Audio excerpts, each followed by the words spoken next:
नमस्कार. तुम्ही जर छोटा व्यवसाय चालवत असाल तर एक डोकेदुखी तुम्हाला नक्कीच माहीत असेल आणि ती म्हणजे बनावट जीएसटी इनव्हॉइसेसची. आज आपण ह्याच विषयावर बोलणार आहोत. ही बनावट बिलं ओळखायची कशी आणि या फसवणुकीपासून स्वतःला वाचवायचं कसं. चला एकदम सोप्या भाषेत समजून घेऊया. हो, आणि हा विषय वाटतो तितका साधा अजिबात नाहीये बरं का. एक छोटीशी चूक आणि अख्खा व्यवसाय मोठ्या आर्थिक संकटात सापडू शकतो. पण थांबा, घाबरून जाऊ नका. कारण योग्य माहिती आणि थोडीशी सावधगिरी बाळगली ना, की या समस्येवर मात करणं अगदी शक्य आहे. चला तर मग थेट मुद्द्यावर येऊया. हे जे बनावट इनव्हॉइस आहे ना, ते म्हणजे तुमच्या व्यवसायाला लागलेली वाळवीच समजा. पण ह्यापासून स्वतःला वाचवायचं कसं? सगळ्यात पहिली आणि सगळ्यात महत्वाची पायरी कोणती असू शकते? चला बघूया. एक क्षण विचार करा, तुमच्या हातात एक इनव्हॉइस आलाय. पैसे देण्याआधी सगळ्यात पहिली गोष्ट तुम्ही काय तपासाल? ही एक गोष्ट आहे ना, ती अगदी सवयीचा भागच बनून टाकायला पाहिजे. आणि ती सवय म्हणजे वेंडरचा जीएसटी ओळख क्रमांक म्हणजेच GSTIN तो जागीच तपासून पाहणं. काय होतं माहितीये, बरेच जण फक्त इनव्हॉइसवर एक नजर टाकतात आणि व्यवहार पक्का करून टाकतात. आणि इथेच सर्वात मोठी चूक होते. हे काम अगदी सोपं आहे बघा. फक्त इनव्हॉइसवरचा जीएसटी नंबर घ्यायचा आणि थेट सरकारी जीएसटी पोर्टलवर टाकायचा. तिथे तुम्हाला लगेच कळून जाईल की वेंडरचा जीएसटी चालू आहे की बंद झालाय. एवढंच नाही तर त्यांचं नाव आणि पत्ता इनव्हॉइसवर दिलेल्या माहितीशी जुळतोय की नाही हेही तपासा.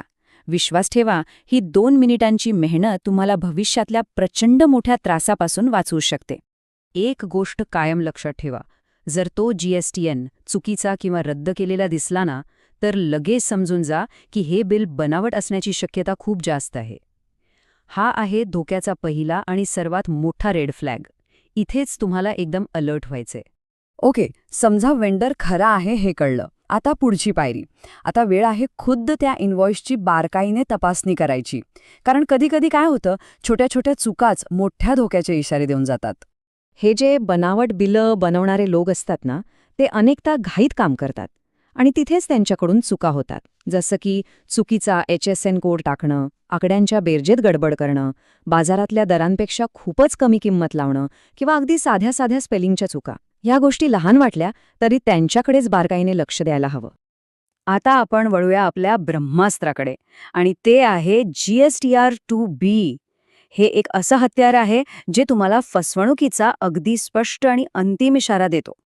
आता हे नीट बघा. समजा तुमच्या वेंडरने तुम्हाला 50,000 रुपयांच्या टॅक्स क्रेडिटचं बिल दिलंय, पण जेव्हा तुम्ही तुमच्या GSTR2B पोर्टलवर जाऊन बघता तर तिथे आकडा दिसतोय 0. याचा सरळ सरळ अर्थ काय? तुमच्या वेंडरने सरकारकडे टॅक्स भरलेलाच नाहीये.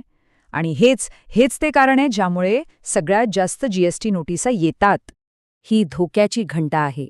याचा अर्थ असा की ज्या टॅक्स क्रेडिटवर तुम्ही हक्क सांगताय ते तुम्हाला मिळणारच नाहीये.